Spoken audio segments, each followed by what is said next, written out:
ऋषि पंचमी पूज्य संत श्री आशाराम जी बापू के सत्संग प्रवचन से। भारत ऋषि मुनियों का देश है।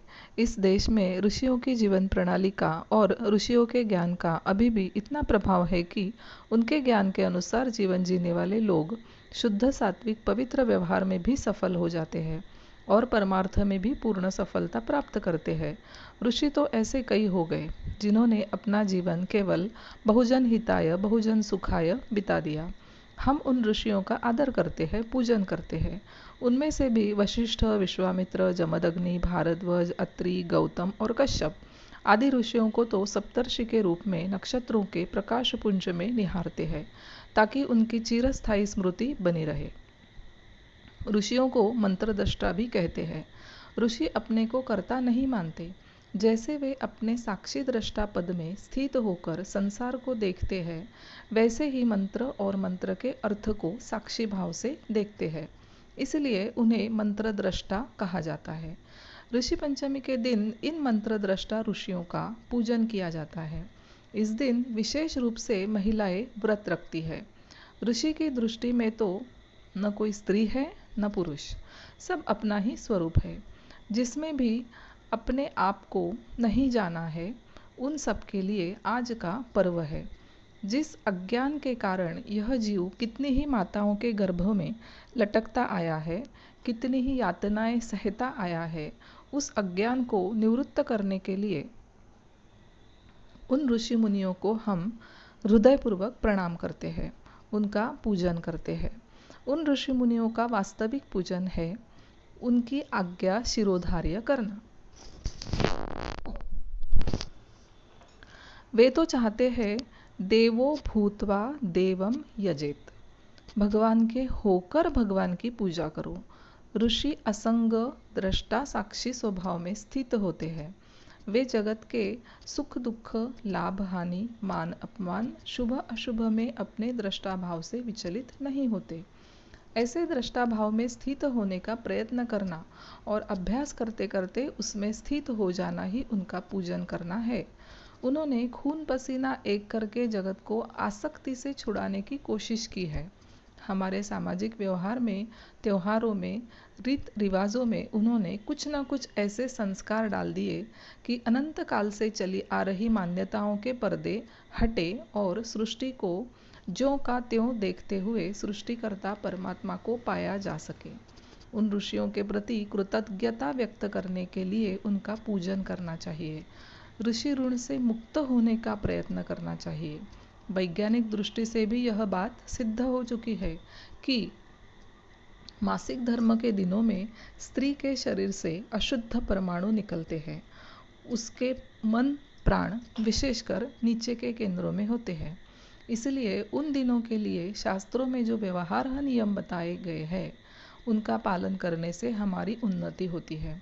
इस व्रत की कथा के अनुसार जिस किसी महिलाएं ने मासिक धर्म के दिनों में शास्त्र नियमों का पालन नहीं किया हो, या अनजाने में ऋषि के दर्शन कर लिए हो, या इन दिनों में उनके आगे चली गई हो, तो उस गलती के कारण जो दोष लगता है, उस दोष के निवारण हेतु, इस अपराध के लिए क्षमा मांगने हेतु यह व्रत रखा जाता है। ऋषि मुनियों को आर्ष दृष्टा कहते हैं। उन्होंने कितना अध्ययन करने के बाद सब रहस्य बताए हैं, ऐसे ही नहीं कह दिया है। अभी भी आप अनुभव कर सकते हैं कि जिन दिनों घर की महिलाएं मासिक धर्म में होती है, उन दिनों में प्रायः आपका मन उतना प्रसन्न और उन्नत नहीं रहता जितना और दिनों में रहता है। जिन घरों में शास्त्रोक्त नियमों का पालन होता है, लोग कुछ संयम से जीते हैं, उन घरों में तेजस्वी संतानें पैदा होती है। व्रत विधि। ऋषि पंचमी का दिन त्योहार का दिन नहीं है, व्रत का दिन है। आज के दिन हो सके तो अधेड़ा का दातुन करना चाहिए।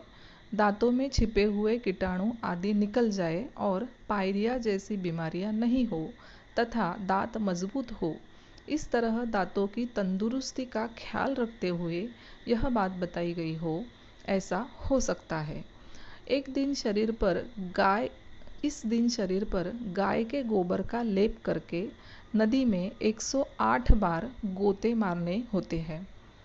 गोबर के लेप से शरीर का मर्दन करते हुए स्नान करने से पीछे रोमकूप खुल जाए, चमड़ी पर से कीटाणु आदि का नाश हो जाए और साथ में एक्यूप्रेशर व मसाज भी हो जाए, ऐसा उद्देश्य हो सकता है। 108 बार गोते मारने के पीछे ठंडी, गर्मी या वातावरण की प्रतिकूलता झेलने की जो रोग प्रतिकारक शक्ति शरीर में है, उसे जागरूक करने का हेतु भी हो सकता है।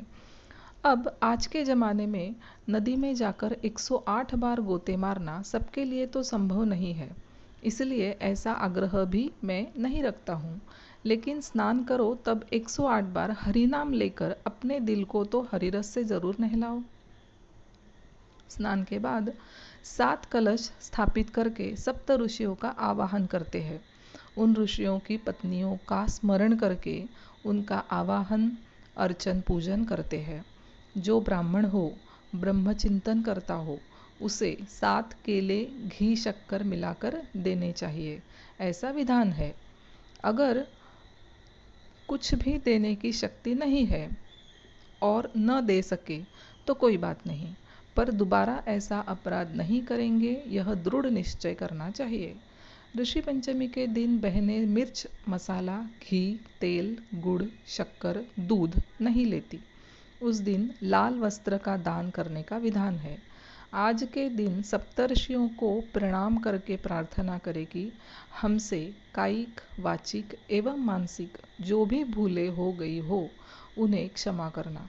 आज के बाद हमारा जीवन ईश्वर के मार्ग पर शीघ्रता से आगे बढ़े, ऐसी कृपा करना।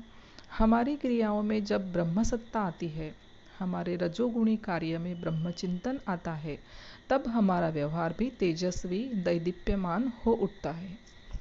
खान पान, स्नानादि तो हम हर रोज करते हैं, पर व्रत के निमित्त उन ब्रह्मर्षियों को याद करके सब क्रियाएं करें तो हमारी लौकिक चेष्टाओं में भी उन ब्रह्मर्षियों का ज्ञान छलकने लगेगा।